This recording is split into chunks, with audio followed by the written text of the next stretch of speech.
again in future winters. So the energy crisis has unfortunately seen the cost of gas and electricity soar, causing unprecedented rises in bills this winter and probably beyond. In response, the government has now introduced an energy price guarantee, which sets the average household energy prices at about double what they were last winter, which is equivalent to £2,500 a year for a typical household, and they've done that for 2 years. So that's clearly welcome, but what more does the government need to do? And in particular, how should they think about helping customers save money by cutting energy demand? We've seen previous schemes like the Green Deal and Green Homes Grant have been a mixed success at best, but the Conservative Party did have a manifesto commitment for £9.2 billion of energy saving over this Parliament, so there's more money there to help households. So we're going to discuss how we can not get into this situation again in future. What will be the impact of the energy price guarantee? Will that be enough for the most vulnerable? And what can the government do to encourage the take-up of energy-saving measures and avoid some of the failings of the past? So we're going to first hear from our panel. They're going to give us about 3 minutes each. Then we'll have a Q&A with the audience and a panel discussion. There are various panellists have to leave at various times because there's a lot's been going on today. So we'll just crack on straight away. I'll just introduce the panel briefly. So to start with, we have Felicity Buchan, MP, Exchequer Secretary to the Treasury, appointed in September 22, so has been in the job a month, and previously campaigned for all new homes and offices in England to include electric car charging points as a member of the Conservative Environment Network of MPs.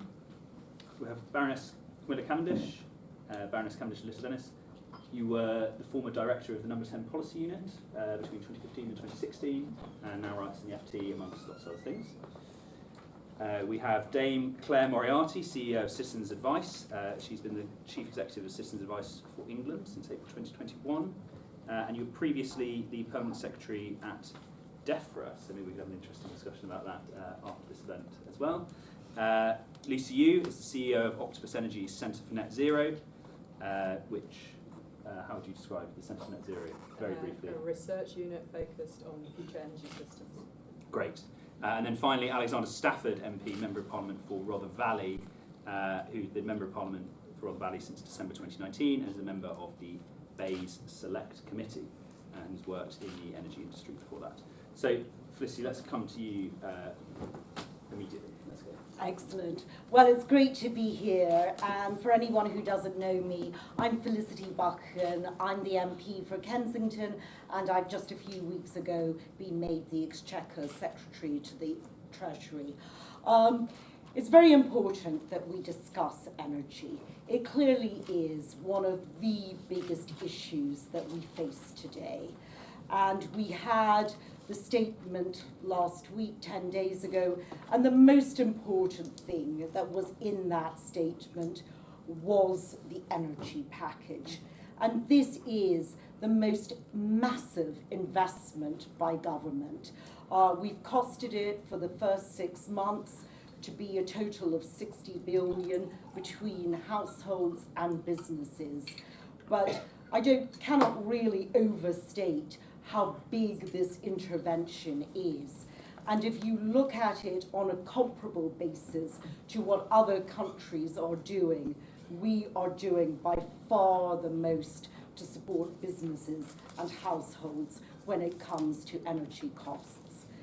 But I definitely think that we are doing the right thing, because households were simply facing bills that they would not have been able to cope with, and businesses ran the risk of having to close by virtue of the size of their bills.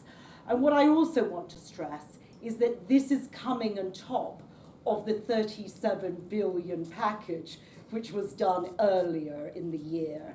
And I do want to stress that a lot of that package was very much so targeted towards vulnerable and low-income households.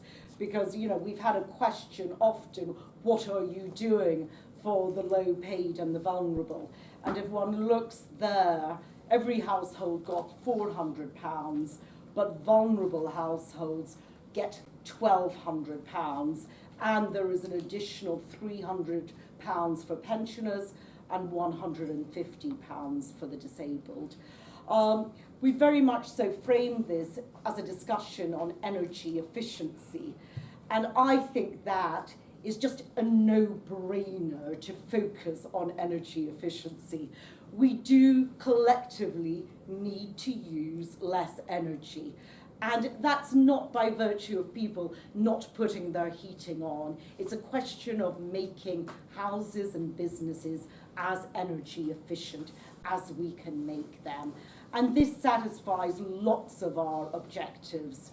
It satisfies the net zero objective, it satisfies the energy security objective, and it also satisfies the need to reduce cost of living. So as a Conservative, I feel that it is very important that we focus on energy efficiency for everyone, but with a particular focus on the vulnerable and low paid. And to that end, as part of the growth package, we have made many announcements. So as part of the growth plan, we have said that we will expand the energy company obligation, and we're putting £1 billion into that, which is equivalent of about £200 for the lower paid. And this is essentially a way that energy companies, middle and higher tier energy companies, subsidise putting in the likes of insulation into homes of the vulnerable. We've also announced that we are doing further for the social housing decarbonisation fund and for the Warm Homes grant. That's £1.5 billion and a further £1.4 billion for public sector decarbonisation. And what we have also done back in the spring is to say that VAT will not apply to those who are putting in energy efficient measures. So as a package of measures, I think that this will go an awfully long way to help energy efficiency in homes, and in particular homes of the vulnerable and less well paid. But I think our ambitions need to be very large, because there is no question that energy efficiency in homes is the way to go, as I say, for net zero, for energy security, and for reducing costs. Thank you, Felicity. Maybe I could just ask quickly, a lot of these measures are things that I think a lot of us in this room would applaud, but actually this winter we have a particular challenge around insufficient supply, and actually a lot of these measures don't try and reduce demand in the immediate term. So is there, I mean, what is the reason for that? Because actually we've seen a different approach taken in the EU, for example. Well, I do think that supply is very important. So at the moment, I've been talking about the demand side of the equation, but clearly the supply of energy and power is very important. And that's why we're focused on way more renewables. Renewables are absolutely critical. We're focused on nuclear, in particular small modular reactors. And we have said that oil and gas does need to be part of the strategy for the transition. And I want to make that very clear, for the transition. Okay, let's come to you, Camilla. If I don't stand up, is it okay? You're taller than I am. So look, the first thing I'd say is I think it's brilliant that you have the views you have and you're in the Treasury. So thank you, because I think you will find yourself largely alone, particularly in this government. And I looked at your background, I think it's great that you're there. If you don't mind, I am going to disagree with you on a few. You go for it, yes. Look, I have been a climate change campaigner for more than 20 years. I clearly failed to make any difference at all, but I have cared about it for a very long time, and I spent many years trying to convince the Conservative Party that climate change was real, and trying to convince the Conservative Party that there was a green version of conservatism. And actually, a number of years ago, I thought we probably got to a point where that was just seemed to be so bloody obvious that people were coming round to it, and I fear that I'm afraid when you have a Prime Minister who has recently called solar panels paraphernalia, I think we are moving away from that again.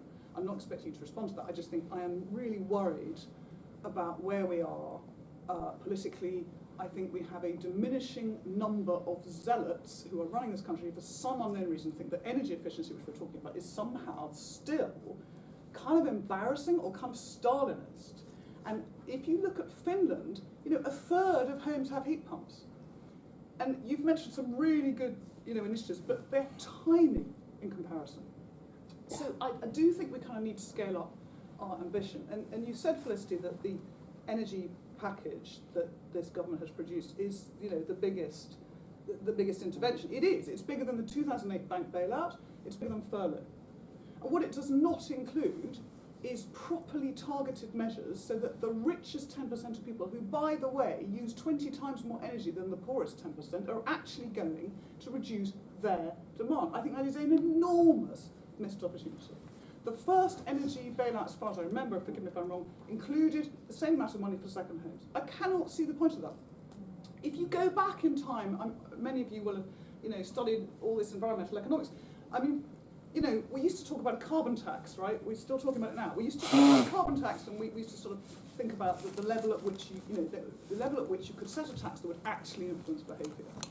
Now, when the government unveiled its package, I rang Adair Turner, who now runs a big commission on the environment. You probably know him, and I said, how does this package actually equate it to a carbon tax? Because clearly, you know, sorry, not the how does the wholesale price of gas, if we didn't do anything to mitigate it, how would it compare to a carbon tax? Now, actually, he believes it's several multiples more than the kind of carbon tax many of us have talked about. So it's absolutely no doubt we have to bridge that, and that's absolutely right that we have to help normal people and businesses to survive and households to get through this. But I am disappointed that this government has missed the opportunity to encourage the richest people, who, by the way, really do on any measure in 86 different countries use more energy than everybody else, to substantially reduce their energy use, because at the margin, I believe that's where the kind of low-hanging fruit is. And one other point, if I can, I mean, Jacob Rees-Mogg likes to see himself as a deregulation, you know, low tax, small state person. What I would encourage him and you to look at is, if you want to deregulate, then for heaven's sake, deregulate the planning system, so that people like me, who have been fighting for 12 years, my local authority, to let me put a solar panel on my house that I would pay for, let us do it. And that is something you could do overnight. Yeah. And by the way, the richest people in this country can still afford to do that, and they should be doing that. So that's all I wanted to say. Because you're leaving at half past, sorry, can I I'm ask really sorry. a couple of questions? So, one, I guess, that spanned your time in number 10. So in between 2012 and 2017, the number of lofts and cavity walls insulated dropped by 95%. So, I mean, it wasn't exactly when in you were there. 2012, I think, in that year, there were 2.3 million. Yeah, so it dropped 95% between 2012 and 2017. So whilst we had a sort of slightly greener, maybe more overtly green government, actually, the energy efficiency argument wasn't one. So I wonder if you could, why you think that was the case? I think it's a really good challenge. I don't remember, I'm afraid, ever really discussing it. I mean, what had happened in that period, as you will remember, is that renewables started to pay for themselves because the price had been driven down because the market had increased. So there was a very strong view in government. Amber Rudd was the Energy Secretary, that it was not necessary to subsidise those to the same extent. But I have to be really honest, and I thought about it before coming here, I thought I actually don't remember having this conversation. And then just on the... But by the way, I would say I don't think any government has been very good at this stuff. I think successive governments, and Claire, you know, have tried it. There's a thing called the McKinsey abatement curve, which, if you're old enough to remember, you know, McKinsey did a chart 20 years ago which showed the abatement curve. It's basically much easier, weirdly, for governments to invest in big chunky things like nuclear power than to get millions and millions and millions of us to make individual decisions that are going to improve the environment. And we've got to that point on the curve. But I mean, I'll be the first person to say I don't think any government has been terribly good at doing it. And just one follow-up, actually, probably for both of you, and then I'll come to the rest of the panel, sorry. But on the targeting, we looked at this, and basically it's quite hard to do because you don't know how much people earn if they're not on benefits, if they're not on universal credit. You don't know how much people earn. So it's quite hard to actually target people. So is that, do you think that was why it wasn't universal? Yes, clearly with the £400 to every household, we would have preferred not to offer that to second or third homeowners. But we had to turn these packages around at speed, and there was simply no way to have the systems in place with the information that we could actually focus it on the people that we wanted to. But I agree, if this were a scheme that we were introducing in 12 or 18 months' time, we could finesse it at the margin. But I think that given the extreme circumstances that people were facing, it was very important to prioritise speed. I think, although, when we've looked at it, we think you could finesse it, certainly for next winter, which is not something that's currently in the plan. But it's a 2-year plan. Exactly. Yes, but for instance, the business scheme, we have said that we're reviewing that after 3 months. Yeah.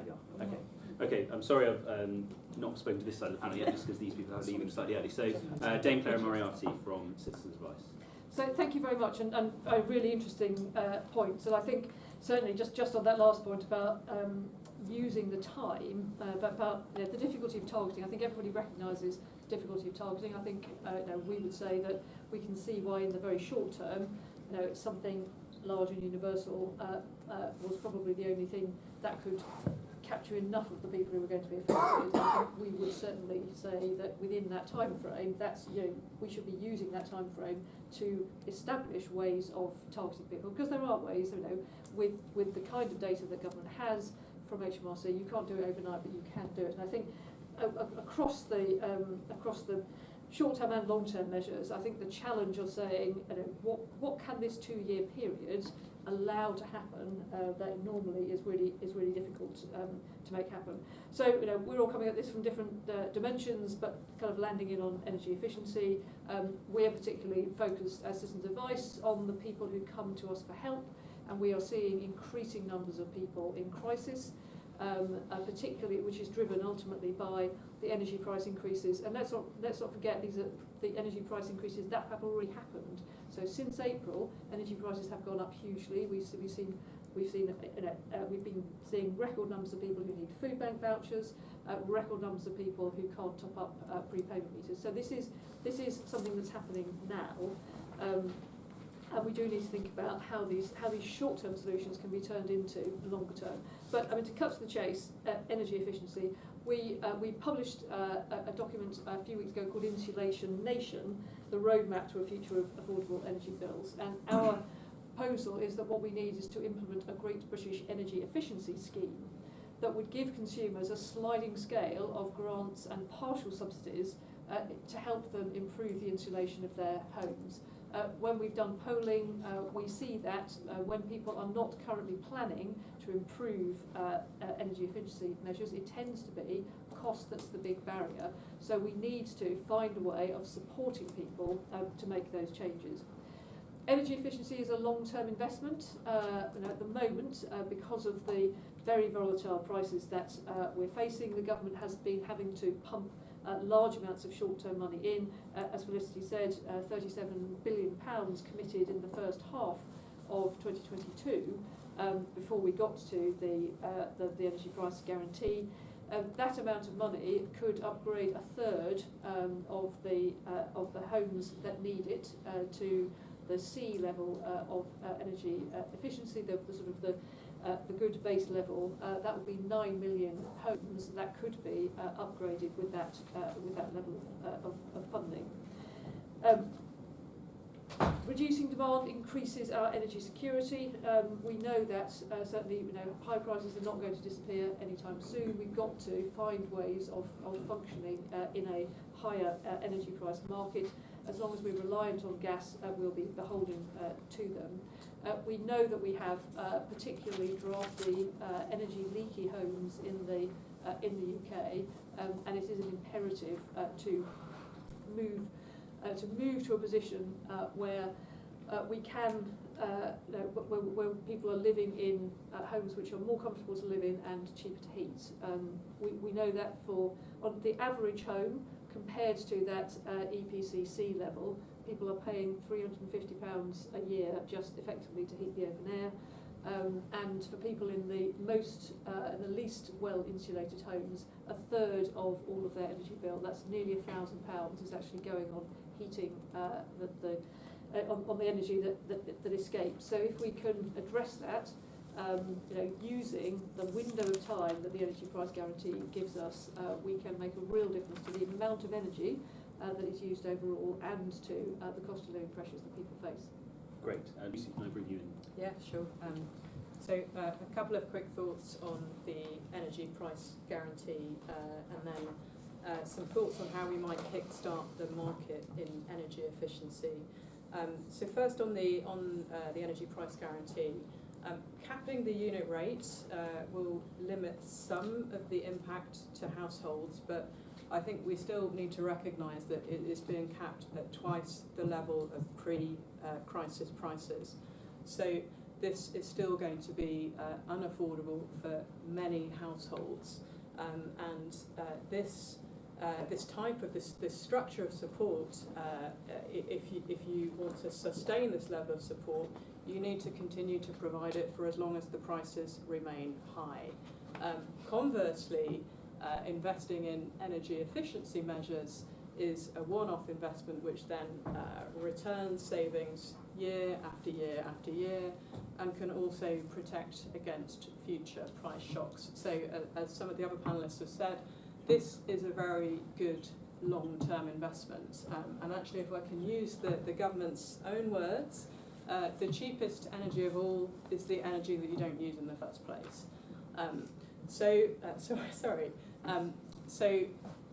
Not only is energy efficiency in buildings a very good thing from the perspective of the current cost of living crisis, also a very important thing in terms of meeting our net zero targets. We're currently behind in the UK in relation to energy efficiency in buildings and in fact globally. A couple of thoughts on how we might kickstart the market for energy efficiency. Firstly, I think having some trusted channels or sources of information and advice for households.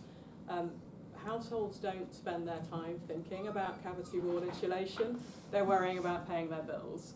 I think even perhaps for the very small handful of households who do want to make these investments and perhaps can even afford to do so, many of them don't even know where to start. So I think helping households to understand and navigate the different options available to them is just a very pragmatic first step in helping to kickstart this market. But I think linked to that, if we are to design schemes to support, to help households to finance the purchase of energy efficiency measures of low carbon technologies, it's really important to design them in a way where they are as simple as possible. And past schemes such as the Green Deal, perhaps we might also include the Green Homes Grant in that, have failed because they've been badly designed. They've had really quite complicated application processes, and householders have found themselves having to coordinate between installers and between government bodies. And we just shouldn't have a scenario in which we have households feeling as though they're trying to fight the system just to do a good thing. I think linked to this idea of designing schemes which are targeted at the public, we really need to listen to the public when we're designing these schemes. The Green Deal marketing didn't work, and that was partly because it wasn't properly tested with consumers before it went out there. And we know that energy efficiency, has different benefits. Some people are motivated by saving carbon emissions. Some people are motivated by saving cost. When we look at some of the global energy saving campaigns that different governments have out at the moment, they've rolled out amongst their citizens, we can see that the messaging that they've used in those campaigns has been based on population surveys. So in some cases, the population is motivated perhaps by the economy. In other cases, it's related to reasons of energy security. In other cases, it's related to the environment. And we've also seen the messaging of some of those campaigns shift at different times. So for instance, perhaps during the summer, encouraging people to dry their clothes outside, for instance, but obviously not in the winter. I think my final opening remark on this... Can I yeah? hold you just for a Yeah. second, just because the Minister's been told she's got to leave in 4 minutes. Oh, right. So can I just try and get one question from Yeah, the sure. audience, and then I'll come back to you, if that's all right. I'm sorry to do this, but who's got one? Yes, a very short question from the woman just here, with no microphones, so just go for it. Okay, you talked about vulnerable consumers and targeting things. There are free gas safety checks for vulnerable consumers as part of the Priority Services Register, but none for electricity. And clearly with net zero, we're headed towards Okay, electricity. can I get one more? So Thank just you. see if you could support that. One more? Someone must have a question for the Minister. Right, fine. Okay, Um, so thank you so much. We've both got to leave, but good to see so maybe we can everyone. have a look at the electricity Yeah. safety checks as Yes, well. absolutely. No, I Okay. take that on board. Thank you very much, both of you, for joining us. So, Lucy, back to you. Yeah, thank you. So my final point is really around building these schemes out as long-term infrastructure. And what I really mean by that is recognising that this is more than just about buying insulation and buying kit. It is also about really investing in a much broader infrastructure of people who, of installers, of the entire ecosystem around these industries. We did some work at Centre for Net Zero earlier this year where we modelled heat pump adoption in the UK, modelled a variety of scenarios. We found some scenarios in which we modelled demand would actually meet the government targets, but in those particular scenarios, it would unfortunately be constrained by short-term supply of trained heat pump installers. So although although industry is investing in these areas at the moment, that would be massively accelerated by the right policies from government. Great. Alexander, thank you. You've waited very patiently. Sorry for that. No, it's always save the best to last and all of that. But anyway, and I apologise for people I noticed in the panel just before this, but you'll probably be hearing a repeat of what I said, so feel free to leave now. But the question is simple, it says, what is a sustainable solution to reducing energy bills? And it's very simple. It's a very simple answer. It is using less energy and weaning ourselves on hydrocarbons. It's a very simple solution. The less energy we use, the cheaper it's going to be. And the less dependency we have on hydrocarbon, coal, gas, oil, the cheaper it will be because we'll control that. And one thing, it's a shame the Minister has left, because it's always good to have a disagreement on a panel, and I wanted to challenge the Minister as a fellow Conservative, is I think this government has failed over the last, forever, about talking about people using less energy in the homes and having that conversation. And those who are the previous panel will know I'm going to bore on about boiler flow temperatures. But something as simple as turning down your boiler flow temperature, which make absolutely no difference whatsoever to your heating in your home, could save 10% of your gas bills. Why isn't the government not putting a letter through every single person's door saying, we can cut, if you have a combi boiler, 10% of your gas bills without making a single bit of difference to your standard of living? Where is the public messaging campaign like we had during COVID, when it comes to energy efficiency? If you contrast to what, say, France is doing, and dare I say, I'm not the first to say France is doing something better than us, but they are clearly on reducing energy consumption. The messaging that the government's doing out there is doing a wonderful job, actually constantly talking about those measures. But it's not just about the government, and I know Octopus are on the panel, but there's some energy companies doing a great job. Octopus and Nest are doing a great job of actually getting that messaging out to their clients. But so many other energy companies are not actually talking about saving energy at all, or not in a meaningful way. We're talking about sort of people, the public often are worried about when we're saving energy. They're worried that means the lights are going to go off, or have to sit around in the cold dark wearing a jumper. But we can do these easy savings about how much energy your dishwasher uses, your washing machine uses, things like that, to actually save money and actually have that issue. Because if you're looking at sustainable solutions, what the government done at the moment was a stopgap, emergency, and much necessary measure. But it's not sustainable in the long term. We cannot run the same scheme as it is for the next 2 years. We can't. We don't have enough money, frankly. We can't afford it. We need to look at ways of actually the demand side. But on top of that, we need to actually going back to more and more renewables. We're lucky only 3% of our gas comes from Russia, but we are reliant on Norway. I mean, if you have to be reliant on the country for gas, I'd choose it is Norway, but you never know when the pipes might break. You never know when there might be an issue with that pipes. We are over-reliant of importing our gas from Norway. We need to have far more homegrown renewable energy. 40% of our current energy comes from renewable sources, which is great, but that's not nearly enough. We need to get the SMR reactors on board. We need to have increased offshore wind to try and bring our own homegrown energy. Because if we can't control our own energy, we can't control the price of it, and we'll always be a hop to the global markets. We have to be careful about that. And one final thing, we're talking about energy efficiency of homes and retrofitting, which is very important. But the new homes we're building at the moment are just not good enough. We're having situations where there's new homes being built, sort of the Barrett homes, the Jones home style stage, which then people come in and then they actively choose to put in insulation because they're not actually up to the standards they should be already. Why on earth are we still building homes that people are having to retrofit now or 5-10 years time? This is just ludicrous. So we need to have, frankly, far stricter home building policy when it comes to everything from solar panels on roofs, insulation. And one final point, which I'm very passionate on, is we always think of energy efficiency as costing money. You have to pay for insulation. We always think like, we've got these old homes, we need to improve them.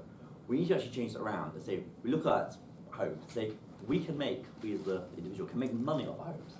If we put solar panels on the roof, we should then be able to sell back easily any extra electricity back to the grid.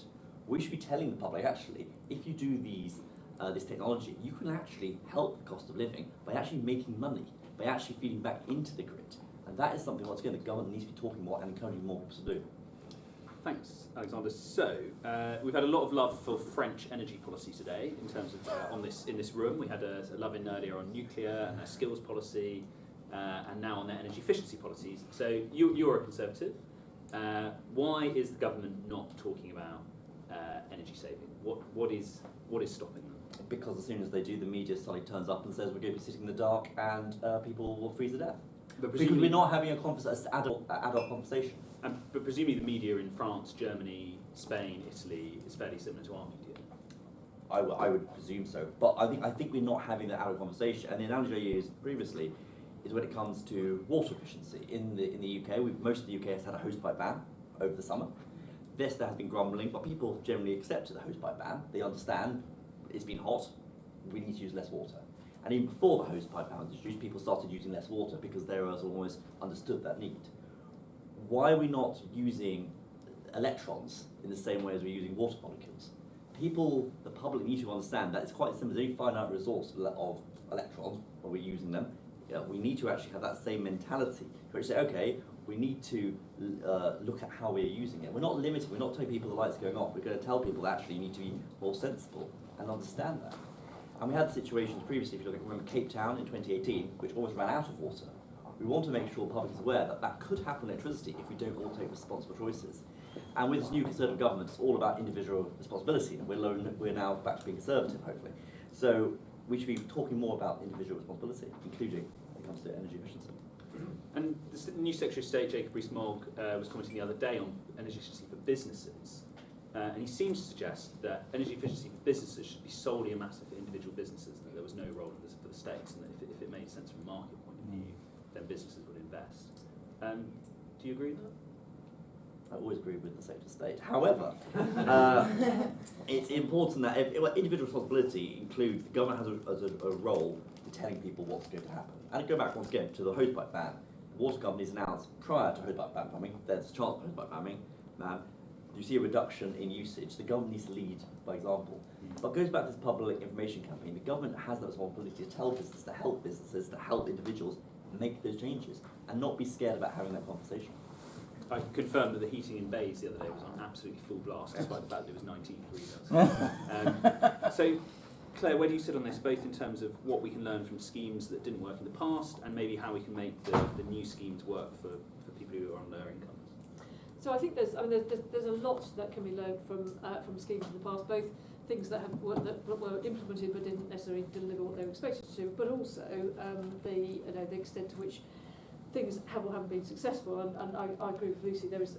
It starts with people being able to get the right information about their options in a way that doesn't require them to become experts in some very obscure bit of technology. One of the issues that has beset, I think, quite a few previous energy efficiency schemes is poor execution by suppliers. Everything from just putting in insulation, for example, that doesn't work and makes houses damp and mouldy, through to scam. So there's a real need for a framework of consumer protection around any set of measures.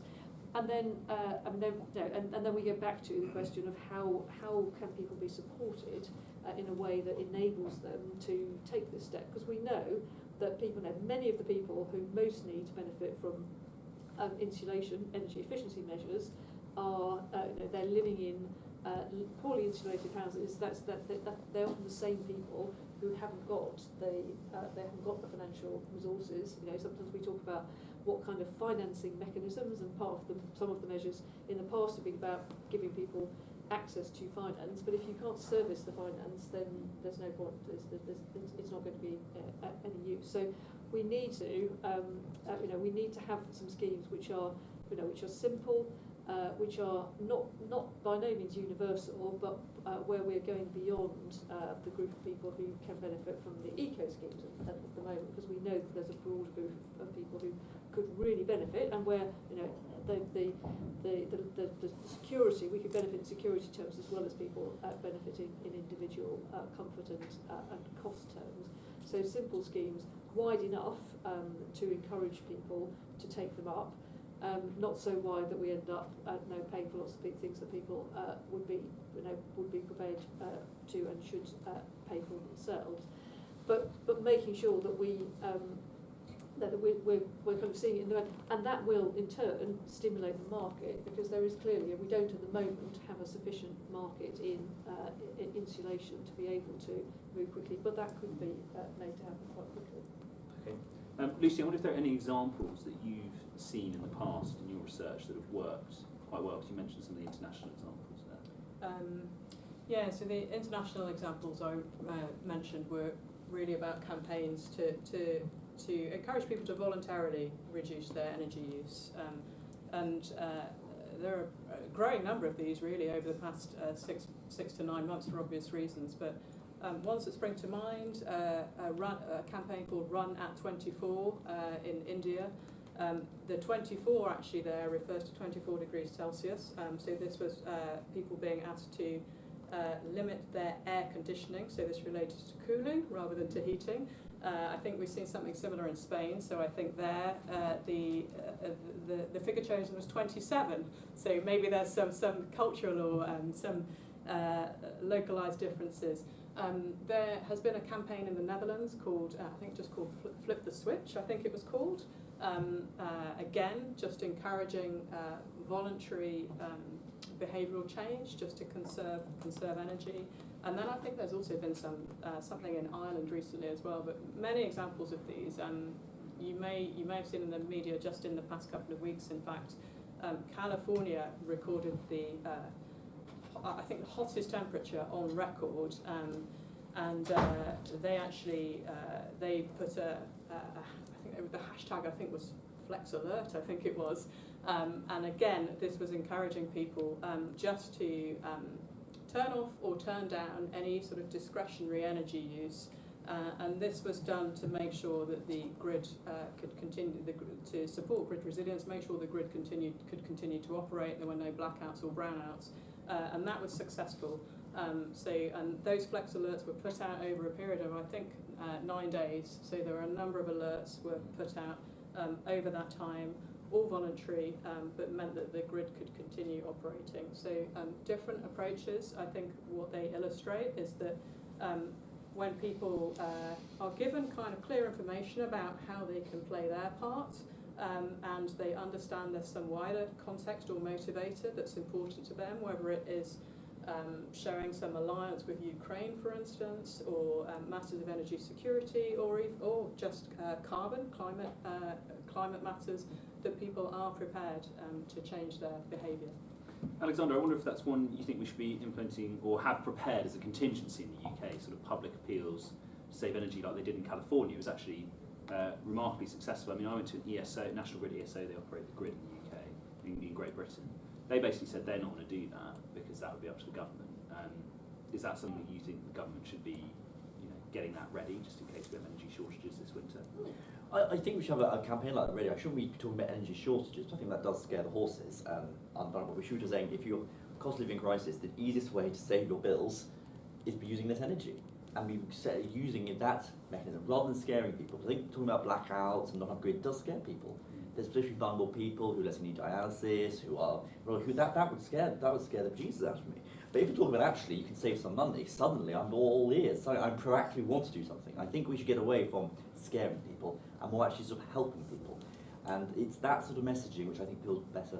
But I think there is a genuine risk of blackouts this winter which would worst affect those people who are on those dialysis machines, for example. So, by sort of jolting the whole of the public into action, you actually then protect the most vulnerable.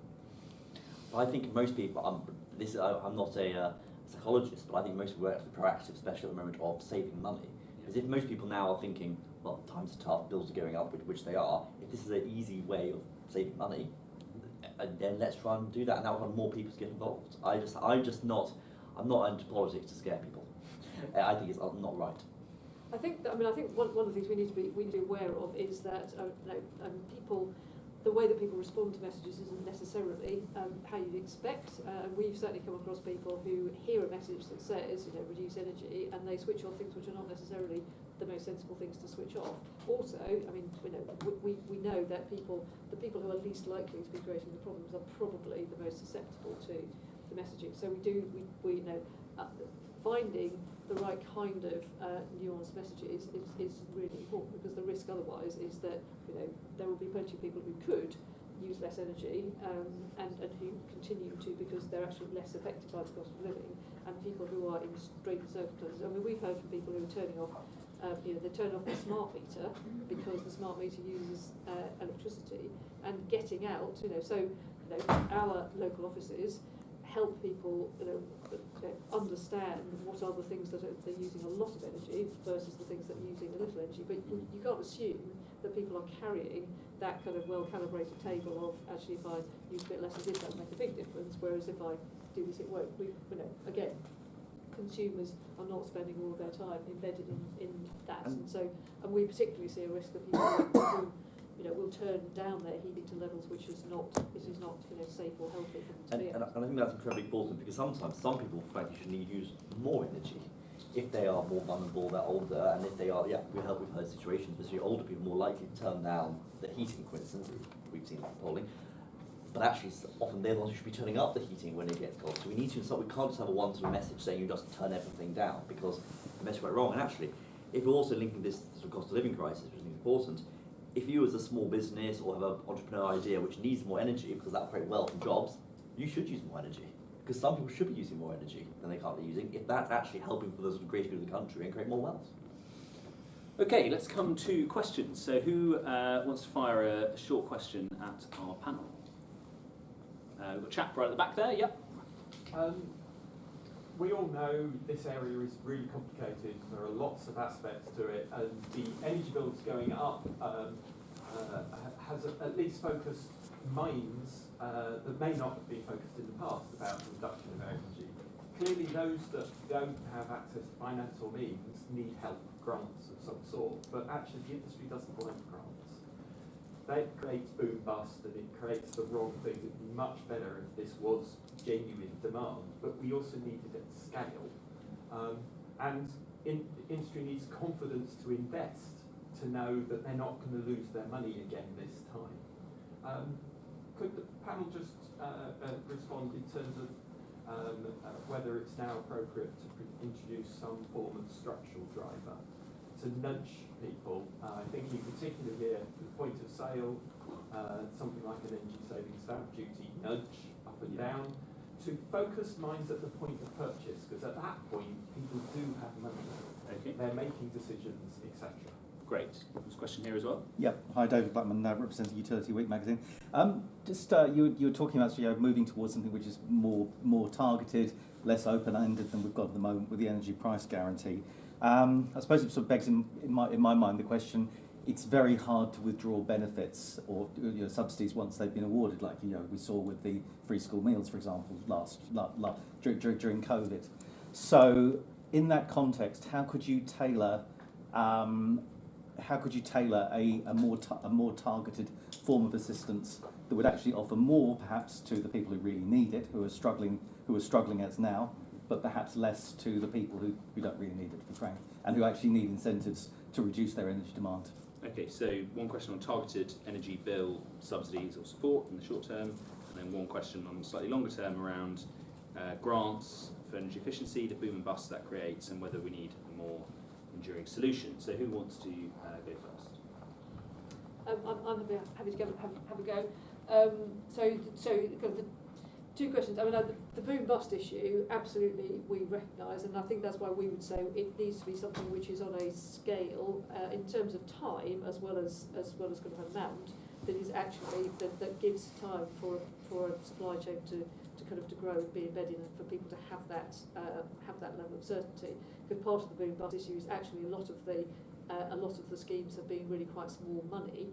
So it's neither been enough to kind of create a sustainable supply chain, nor has it been designed in a way that then creates the kind of parallel demand. I mean, some of this, if you go into kind of behavioural science, you get to a point where people's expectations shift, and then then things would you would move over and have more consistent continuing demand. The problem is that people still, I mean, somebody was talking this morning about the kind of the hassle cost of installation as well as the financial cost, and when people see it as something that they might do rather than something that they're going to do, then it becomes something that's kind of constantly put off. Whereas if you get to the point where actually people see enough of it happening that it becomes a kind of an expectation. I mean, if you think about things like, I mean, in transport there's lots of it done, seat belts and cycle helmets and indeed smoking. Things do go from being something which, why would I, persuade me I need to do this, to I'm just going to do it. The targeted energy bills. I mean, I think so. What we would say is the thing that was remarkable about the prospect of prices going up in October was that there were a group of people on the lowest income, people on benefits, who are identifiable because they're on benefits, and the government has the mechanism to get the money to them. Then there were people who probably, with a lot of, with some discomfort, could have absorbed those. Certainly the October level of increase, not necessarily the numbers being talked about in January and April. But then there were quite a group of people in the middle who were clearly going to really struggle, but who aren't easily identifiable. And I think this issue of how can you identify groups of people who need to benefit. I think there are some quite interesting parallels to look at. So child benefit, for example. So child benefit is capped at an income level, and that's run through the tax system, admittedly in a quite complicated way. But the cut-off for child benefit is not it's not a benefit level figure. That's run through the tax system. And the other one, which I think is quite interesting, is if you think about COVID and the clinically extremely vulnerable group. So the government did compile a list of 5 million people or so, to whom it then, because I was on that list, it sent lots and lots of letters telling you what you should do and you shouldn't do. So there are ways. I think, as people were saying earlier, it takes a bit of time. It takes some. It would need some creative thinking in government about the data that was available and how to use that data in a way which was kind of secure to use. But it's not impossible. There's then a policy and political judgment about where you draw the line. But it's a technically complicated thing which can't be done overnight. But I think if you said now, and then it's interesting that the energy price guarantee was brought in without any suggestion of we're going to use the first year to get to a place where we can do it in a more targeted fashion over the second year. But if that was clear enough now, there is time for that sort of concept to be embedded. So when we looked at this, and actually the minister did talk about the fact that could you make it targeted, and then she sort of slightly said, well, only for businesses, but you could do for residential, of course. When we looked at this, the best thing that we could come up with was to create a mirror of the universal credit system and to get everyone who earns a household income of under 50 or 70,000 a year, for example, to sign up to that by next year. And actually that's the best way we have of linking real-time income to to households. Okay, so those two questions. Short-term energy support, can it be targeted? And long-term, how do we stop boom bust? Lucy? Yeah, I might take the longer-term sort of structural question. When we did our modelling of heat pump adoption that I mentioned, one of the inputs into the model was we needed to know what would be the situations in which households might consider upgrading their heating system. So if they currently have a fossil fuel-based heating system, such as a combination boiler, when might they consider upgrading it? And really there were two instances. So one is a breakdown scenario, a distress scenario if you like, and the second is a renovation scenario. So when they are maybe making wider renovations to the house, they might also then consider upgrading the heating system. If we think about when renovations to a house might happen, it's also very likely that might coincide with somebody moving house or purchasing a house. So I completely agree with you. I think there are interesting things we should be looking at, perhaps relating to stamp duty, for instance. I do think there is more that perhaps could be done to actually think about first-time buyers here. We have, these are always a priority for governments. How do we support first-time buyers? How do we help them get on the ladder? And they're typically a younger age group, and the younger age groups are typically the age group that might have a slightly greener attitude, so maybe more interested in these technologies, maybe more inclined to purchase these technologies if only they were able to affordably finance them. So I think there are things we can do to join things up there. I think if we look at electric vehicles, for instance, we saw a combination of two things that worked very well. One was the announcement of a future ban on purchasing an internal combustion engine vehicle, but the second was grants, so an upfront subsidy for some of those early adopters. I think seeing that combination of things for something like heat pump technology would be extremely useful for accelerating that market. My colleagues at Octopus Energy are doing a lot of work looking at heat pumps, investing in the manufacture, the supply, the installation of heat pumps. I think that would be greatly accelerated if government were to give some slightly, not just from Octopus Energy, but from wider industry, if government were to just give those very clear signals. And not just on heat pumps. I think last week I was at the University of Cambridge meeting some really innovative startups there. One of them was developing aerogels for cavity, for wall insulation. And this is certainly not a topic I'm intimately familiar with, but one of the things that was mentioned was that these may be a particularly good solution for older properties, such as Victorian properties. Many people feel they may be sort of slightly harder to treat because you still need to allow some kind of passage of air for those properties to allow them to breathe. So I think there are interesting solutions that are out there that could come to market. No doubt the right kind of incentives and the right kind of policies from government will again help to scale the supply chains here and get them into market faster. Okay, great. Alexander, on those two questions. Just briefly, I think you made a very good point about the phase out of fossil fuel vehicles, and that's a clear message to the market, and the market, frankly, and the consumer has reacted without the government actually forcing people to do anything yet. They've announced an arbitrary date long in the future, and we've seen 500,000 electric vehicles sold now. A lot of people looking into it. The market, the OEMs are now developing far more electric vehicles. That in itself is bringing down the price of electric vehicles. I think that's a great example where the government actually looks like it's doing something, actually hasn't done a single thing, apart from they put an arbitrary date in the diary, and actually has moved the market dramatically. And we need to see more of that sort of innovating ideas from the government, rather than the government forcing people to do X or Y, almost putting a line in the sand. And I think the previous government, Boris Johnson, was very good at saying, this is where we're going, we want a low carbon future, and the market was reacting to it. So we have to be very careful about that. On some of the subsidies, I think subsidies are very good, but they're not, go back to the original point of this panel, they're not a long-term solution.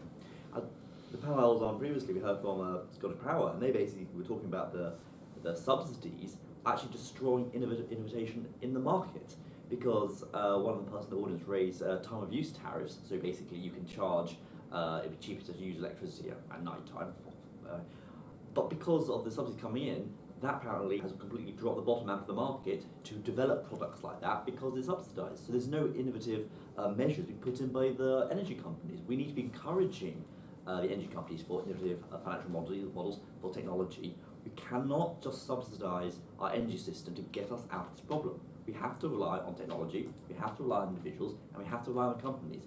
Throwing more money alone at a problem is very important in the short term, incredibly important to help people. But that's not the long-term solution, that's not even the medium-term solution. That's only a stopgap until we can get through this, but we have to get through it quickly. So the government has announced various bans, like plastic straws, that tends to be very well supported. Although not a climate change policy, more of an environmental policy.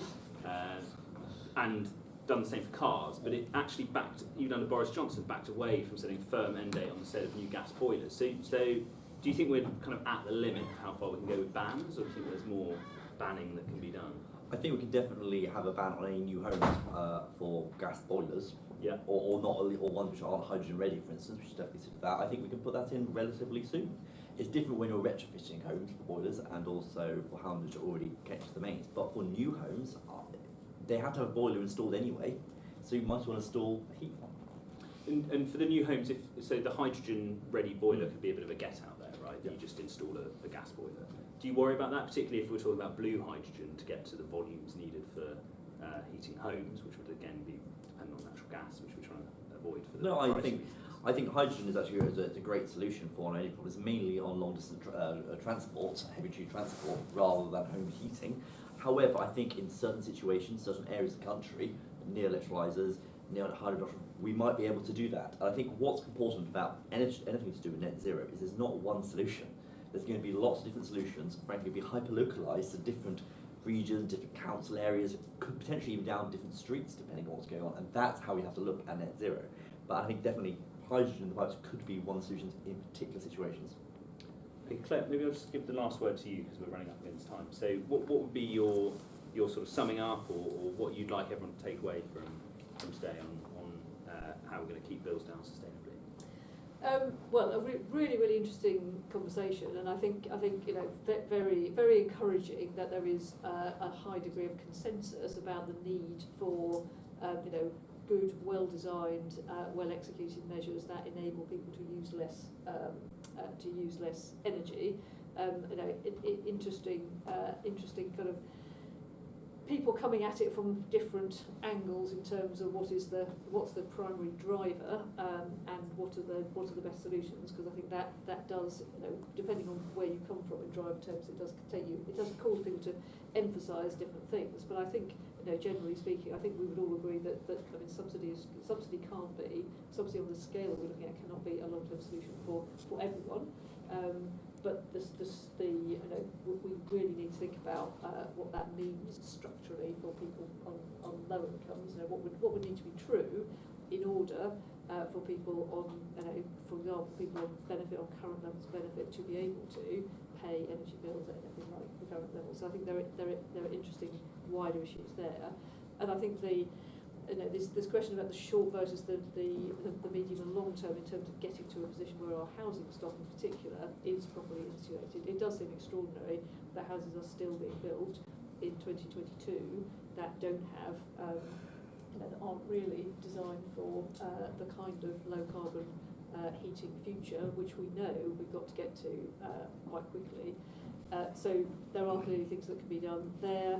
Interesting discussion about the kind of incentives and where they could be placed, both incentives for individuals, but also the right incentives for the market to grow, so that we can kind of reach that tipping point. But there are, I suppose, from a citizen advice point of view, I come back to very 27 million under-insulated homes, 30 million homes that are going to have to be over time converted to low carbon heating. It's a very large task, and that is going to have to be a kind of collective endeavour between government, individuals, and business. Okay, great. Our time is up. So the only thing to say is thank you to Alexander, Lucy, and to Claire, and thank you also in absentia to Felicity and Miller Cavendish for their remarks earlier on. And it was quite an interesting dynamic there to hear the positive and the pessimistic case for what the government is going to be doing next on energy efficiency. So finally, just thank you to Citizens Advice for sponsoring this. Thank you all for coming. Please do check out the rest of the Onward